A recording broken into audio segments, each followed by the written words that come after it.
Welcome to the Fish is Good Show, where we always wish for you good fishing. Here's today's episode. Gary Palmer here with Fish is Good. I'm excited today to be talking with Kelly Hawley with Tom and Jerry's Boats. Kelly, take a minute and so our audience can get to know you. Tell us about yourself and your company. Well, we have a fairly decent-sized dealership up in Mount Vernon, Washington. We're right on the Swinomish Channel. We're at the Twin Bridges Marina. We have been selling boats for about 38 years. We sell a lot of different brands. We sell Kingfisher, of course, as you see behind us here. Okay. We also sell Hughes Craft and some G3 boats. So we have anywhere from a 12-foot boat up to a 33-foot boat. Our specialty is aluminum boats, and our clientele is anywhere West Coast. We do a lot of Alaska. Oh, really? We shipped one to Austria last week. We also have sent some over other places in Germany and Russia and East Coast. So we kind of reach all over the place, which is kind of nice. It's kind of fun to pin a pin on a map and see where you send a boat. So it's kind of neat. That's awesome. So when someone's looking for a new boat, I know Julie and I bought a new boat 3 years ago.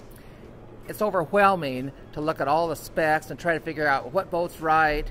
And you know, we started looking through all the sheets and said, oh my goodness. And it basically came down to which one we liked, which one felt good to us. But you know, what are the specs that someone needs to pay attention to if they're looking for a new boat? Well, it kind of depends on what you're going to do with the boat, because when we get a customer in, we kind of ask, okay, how are you going to use this boat? Is it going to be a lake boat? Is it going to be a river boat? Are you going to be doing a lot of offshore? Are you going to be just kind of in the bays? Are you going to be crabbing? Are you going to be shrimping? So there's a lot of variables in there, and then we fit that boat for that particular person. If you're doing a lot of offshore stuff, the bigger boats, obviously, 20 foot on up are the most popular. I think our most popular boat is a 22 footer. We sell more of those than anything. Really? But that just works for the West Coast. Right. You get back east, it may be a different size. Right. But we do a lot of that size in our area. But a couple things you want to look at is, one, how you're going to use it, where you're going to use it, and how much power you need on that boat to do what you want it to do. Most of the boats today, aluminum, heavy-duty aluminum welded boats, they're all good quality boats. Construction-wise, they're all good. It's just a matter of finding what fits your particular need. If you're a family and you need a lot of sleeping, you need a dinette and the cuddy, and you need a bathroom, that's one thing. Yeah. But if you're a bunch of guys that go fishing, maybe you don't need that bathroom so much. Maybe you just need a bucket. Exactly. And if you're like my wife, a red bucket works fine. Good. It's like a designer bucket, right? Okay. But so it kind of depends on what you're going to do, how you're going to use it. So it's a big variable, and it's hard to say, okay, that's the perfect boat, because they each have their own things that stick out and make them a popular model in those categories. Right. So what about glass versus aluminum? Well, the one thing about aluminum and why it's become so popular nowadays is that aluminum is 10 times stronger shear strength than the glass is.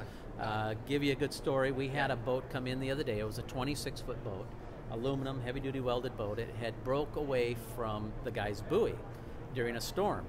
Well, it had gone out to where you couldn't get it, so all they could do is watch it beat against this cement pillar. Okay. Well, it totally beat the whole side of the boat in. Okay. It tore out all the windows on the side, beat it in. It's probably about a 6-7 inch dent in it. That boat was still floatable. If that was a fiberglass boat, it'd be at the bottom, because fiberglass tends to shatter, and it's not as strong as what the aluminum is. So aluminum has the capability of bending, stretching and bending, so you don't get that with the fiberglass. You can get a little bit of a give, but after that it's gonna crack. So we've seen that the market has shifted more towards the aluminum boats now, and not so much the fiberglass boats. The fiberglass market has dropped considerably. Which is too bad, because there's a lot of really nice fiberglass boats, and they really deck them out so they're really nice looking. You know, they have all the lipstick on them, so they're appealing to a lot of people. But functionality isn't what they used to be.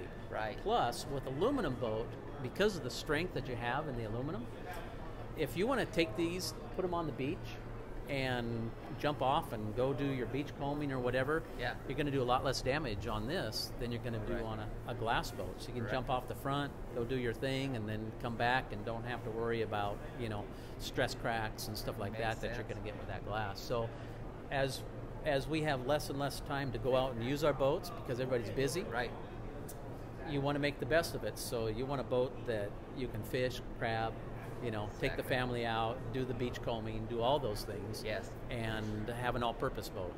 And aluminum fits that category a little bit better, you know, for that area of depending on what you're going to do. Well, that's great story. Thank you. That was interesting. So yeah, like the Coast Guard or State Police, mostly aluminum, aren't they? I mean, that's what we see. Yeah, you're seeing a lot more aluminum now. And that's why, because they're so versatile. Plus, what you got to remember, when you're doing aluminum, it's a lighter boat, so you're going to get better fuel economy with them too. So and you can jump in them, and you know they're dirty. You hose them out, and you're done. Yeah. So, pretty nice. So price-wise, do they pretty much just go up based on the footage? Is that, as you look across the lines? Footage and options, you know, a lot of it. There's a lot of different configurations that you can get. You know, I could take a 26-foot boat and I may want a head in it. Well, a head's fairly expensive, so you know, it's kind of like a car. You can option them out. You can have your base model, your GL model, or your GLX model. Well, boats are that way too. So the shell is pretty much the same, and if you're just going up in size on the shell, it's not that much. You know, 2 more feet of aluminum isn't a lot of money.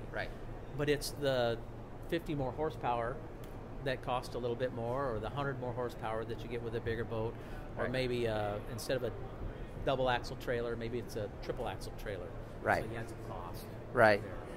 So earlier you were explaining the hull design to us and using your business card. It was called Flex, I think. Can you tell us about that again? Well, yeah, basically is what it is. You know, when you design boats, and the way that Kingfisher designs a boat, they make it so the strength in it is in the body itself. So if you took, say, a business card and say this was a piece of aluminum, and if you pushed on that piece of aluminum, you're going to get some bend in it. But if you put an arch on that, if you pre-flex it, it's going to take a lot more pressure to dent that than it is the other way. So with that pre-flex, you're going to see a lot more strength. So and that can be done with pre-flex. Can also be done with a lot more structure in the boat, but with pre-flex, you keep the weight a little bit lighter than doing all the structure and still achieve the same thing. Interesting. So it works really well. Interesting. Very strong boat. So if, like, we're out in the ocean and like I said, we've got tuna fishing or something, and so we're cruising quite a ways to get out there. We've hit some things. Sometimes I don't even know what it was, and it's like, man, are we going to put a hole in this boat if we hit something like that again? So, what, you know, are there the thickness of the front, or are there things that can be done to protect it from, or does that even have you heard of a boat sinking because they've hit something? I haven't heard of any of the aluminum ones doing it. I'm sure it happens. I've seen a couple instances happen. We had a guy, an elderly gentleman, 2 years ago. He bought a boat, about his second trip out, he put it on the rocks. Put a scrape in the bottom of it that was about ½ an inch deep. No holes. You know, again, if it was fiberglass, you know, he'd still be on that rock. But so you have that strength there that you'll get. So no, not really. You're going to find a hole that's going to be strong, and because it will stretch when you hit something, there's not likely. You'd have to really have something sharp and hard into it. Okay, that makes sense.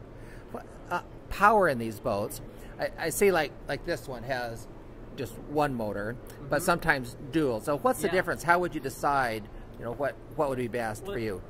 There again, it kind of depends on the customer itself. If you're going to do a lot of offshore, like if you're a tuna fisherman, for instance, you're going to go out maybe 40, 50, 60 miles, no islands around, and something happens to one of your motors, you want to be able to get back. Okay, so having those duals on there is going to allow you to get back faster. Right. If you're just around people, around the islands, if you're, do a lot of harbor and stuff, Yes. then the single engine works great. Most people get a single engine and then they'll get a kicker motor. So they'll fish with that kicker motor, so they're not putting the hours on their big motor, of course. And then you still have that insurance. If you break a big motor, you still have another motor to get you out of a tight spot. Or a short way or something. And in saying that too, a lot of people think that, well, having the twins on is a big safety factor, and it is, but also with communications today, with cell phones, with VHF radios, vessel assist, it doesn't take long to get help. Right. That's true. That's true. A lot better than it was 40 years ago. So a boat this size, or maybe this is a 24 over here. 25. 25. So you have a 250. That's enough power to... Yeah, the way we do it, not every dealer is the same way. The way that we found with most of our customers, they want a boat that'll do at least 40 miles an hour. Now, I'm not saying they'll do 40 miles an hour, because at 40 miles an hour, you're burning more fuel, obviously. But they want a boat that's be able to at least get up there, if they want to. So we try to match the motor to do that. We don't like underpowering a boat. Nobody ever comes to us and says, hey, you gave me too much power. Right. Doesn't happen. It's never happened yet. Right. So, but they have said, I need a little bit more. Right. So we try to match it up without overdoing it, and making sure that they have enough power that if they do get in a situation, they can get out of it. That's the main thing. Right. Right. How long have you been involved in boating industry? Boating? Yeah. Oh my, years. Okay, quite a few years. Yeah. So in those years, any funny stories that come to mind with boaters or people you've dealt with, or? It's kind of funny because we do get some boaters that don't have a lot of experience. Right. And I can think of one gentleman in particular, and he probably shouldn't own a boat. He doesn't know how to take care of a boat. I'm not even sure that he really drives the boat, but we get it in every few months, and there's something wrong with it. I mean, he ran into something. We took a lower unit out, or found he keeps it in the water, so it's full of barnacles, an inch thick. So you don't get much speed when you got an inch barnacles on the bottom of the boat. So sometimes we get people like that are, maybe they shouldn't be in boating, but we're glad they are, and we're happy to teach them anything that we can, but they have to be able to retain it too. Right. So, So like service-wise on a boat, like the ones we're looking at, what kind of is it? How often should you bring it in for service, or what are the schedules? Because usually, and we do mostly outboards. We do some IOs, but mostly all outboards. Yeah. And outboards, most manufacturers say, hey, every 100 hours or once a year, you should bring it in, change the oil, just like you do on a car. Yes. Change the oil, change the lower unit fluid, change the fuel water separator, put new filters in, and that's pretty much it. So every 100 hours or once a year. So it's pretty easy. Every 2 or 3 years, or 200-300 hours, you may do spark plugs. About every 3 years, you want to look at thermostats, and of course the zincs. Every year you'll do those probably too, depending on how you're going to use Replace it. them? But it depends. If you're keeping it in the water, depending on where you're at, you may have to replace them sooner than that. But it's normal service stuff. Once a year, every 100 hours. It's pretty easy. Cool. Well, Kelly, before we say goodbye, would you do you have any parting advice for our audience? And then tell us how we can connect with you. Well, I guess if I was going to give any advice at all, is when you're looking at boats, and of course, sure, we'd love you to buy from us, but we may not have the boat for you. And we'll be the first ones to say, if we don't have a boat that'll fit your need, that's just the way it is, and we're sorry about that. But, do your homework. Find out what's selling, what has good resale value. Aluminum boats in general do have very good resale value compared to the fiberglass boats. But do your homework, and when you get in to take a look at a boat, make sure you find out just exactly what it's going to do and if it's going to fit your needs. That's the main thing. As far as getting a hold of us, we're on the internet. So you can look up Tom and Jerry's Boat Center.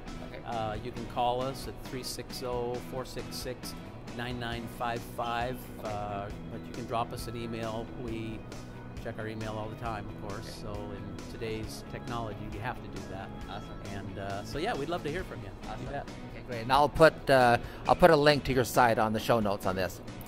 So thank you very much. Great. Yeah. All right. Thank you, Kelly. Thank you very much. Well, that's it for this episode.